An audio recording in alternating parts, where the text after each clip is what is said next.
Tes. Oke, terima kasih Pak Wawan ya. Jadi ada pertanyaan adik-adik ya terkait dengan salah satunya selebgram katanya tadi. Ini sedang ramai dibahas gitu ya. Saya juga punya ini Instagram gitu. Jadi followernya baru sekitar 1000-an itu. Dan anak-anak saya di rumah itu mereka senang ngecek Instagram saya. Dia nanya, kok followernya Bapak dikit sekali katanya. 1000 loh itu adik-adik. 1000 itu mencarinya bukan main itu. Susahnya itu. Saya ingin informasikan ke adik-adik. YouTube juga ada. Boleh adik-adik buka di sana Ajib TV itu. Itu followernya ribuan itu. Dan itu tidak dalam singkat. Kemudian tiba-tiba langsung followernya banyak gitu. Karena kontennya lebih banyak ke edukasi. Nah, sekarang problemnya di sini, kenapa penting ada pendidikan karakter. Kita itu diarahkan menjadi pengemis digital adik-adik. Mohon maaf sekali. Kita menjadi pengemis digital. Kita disuruh live gitu ya. Adik-adik mau live kemudian nggak jelas kontennya apa, tidak membahas apa adik-adik, cuman diam-diam gini aja adik-adik. Adik-adik mengharapkan dapat poin di sana. Itu yang terjadi hari ini. Itu. Dan kemudian anak-anak kecil gitu ya, anak-anak kecil yang SD, SMP, SMA ini dipengaruhi bahwa informasinya itu makin banyak follower adik-adik berarti makin hebat hidup adik-adik. Nah, itu dia. Problemnya yang banyak followernya malah tambah stres ini kondisinya. Karena dia berjuang bagaimana mempertahankan followernya, membuat konten-konten yang kemudian tidak masuk akal, yang keluar dari norma-norma ajaran manusia. Norma-norma agama, norma-norma adat, banyak terjadi seperti itu adik-adik. Dan itu diselesaikan sehari ini cuma dengan materai 10.000, mohon maaf ini, fakta ini adik-adik. Tanpa kita merasa bersalah sedikit pun, kita mengungkap apa yang seharusnya tidak diungkap di sosial media. Gitu.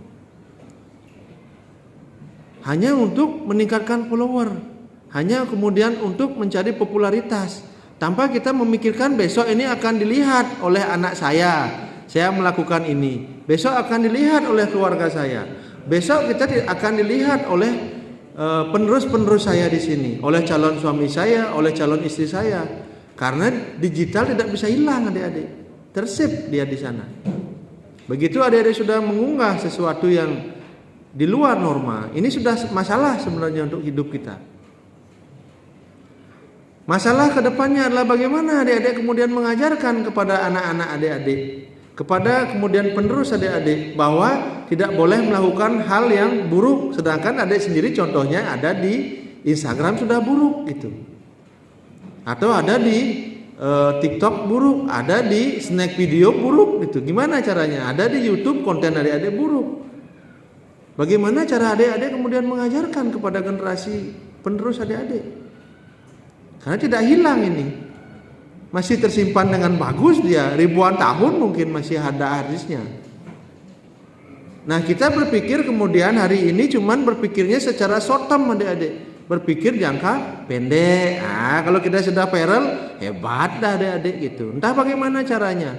Entah mempublikasikan kebodohan adik-adik. Entah mempublikasikan senonoh kita. Entah mempublikasikan apapun. Yang kemudian arahnya adalah ke hal-hal yang negatif, yang penting viral gitu.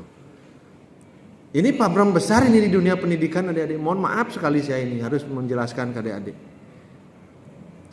Saya kemudian di konten saya tidak ada satupun mohon like dan subscribe, itu saya hindari betul itu adik-adik. Kalau adik-adik tertarik, lihat dia kontennya. Kalau adik-adik kemudian tidak tertarik, abaikan dia. Itu aja simple sebenarnya. Kalau itu yang kemudian menjadi validasi dalam hidup kita, kacau hidup kita adik-adik. Karena adik-adik dijadikan sebagai mesin pencari uang. Mohon maaf, ada platform itu kurang lebih 1, 2, 3, 4, 5 platform saya punya. 3 platform sudah berbayar adik-adik. Ini 3 platform sudah berbayar. Apa yang harus kita lakukan untuk mendapatkan poin? Adik-adik harus nonton video tugasnya, gampang sekali. Yang kedua, adik-adik harus nonton membaca novel. Oh, platformnya gampang sekali tugasnya. Yang ketiga, harus adik-adik mencari teman dan share untuk mendapatkan poin itu. Pertanyaan saya, HP adik-adik kuat nggak bertahan untuk nonton video berjam-jam itu? Kira-kira kuat nggak HP adik-adik berjam-jam nonton video? Panas nggak HP-nya? Panas. Kita tidak memikirkan worst case adik-adik, mata kita rusak, HP kita rusak gitu ya. Kemudian baterainya meledak hanya untuk mengejar kita mendapatkan follower. Itu problemnya sekarang, tidak orang sadari itu. Gitu. Adik-adik nonton video, nge-share dan segala macam yang dulunya kita musuhan, sekarang kita share informasinya supaya dia jadi teman. Itu dia. Banyak problem seperti itu. Kita mengabaikan harga diri kita untuk mendapatkan follower itu. Itu banyak terjadi hari ini. Nah, kita bahkan tidak bisa membedakan mana yang jadi guru, mana yang jadi polisi, mana yang jadi dosen, mana yang jadi dokter, sama semua kontennya. Itu terjadi disrupsi sosial hari ini seperti itu. Jadi mohon maaf ini, saya sampaikan ke adik-adik, itu cuman sekedar konten adik-adik. Kalau bisa konten yang adik-adik unggah adalah konten yang bermanfaat untuk orang banyak. Konten yang tidak memunculkan kemudian keresahan di masa depan. Konten yang tidak memunculkan citra buruk di masa depan nanti. Seperti itu.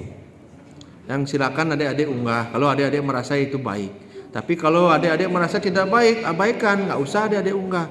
Cukup kita simpan di diri kita sendiri saja. Itu. Dan apa yang adik-adik pertontonkan di dunia maya, realitanya tidak seperti itu, gitu masalahnya. Itu bisa dibuat, bisa direkayasa, gitu ya. Hanya tujuannya satu, seperti tadi yang saya sampaikan, menambah poin dan menambah follower adik-adik. Itu dia. Terima kasih Pak Wawan, mungkin dari itu dari saya.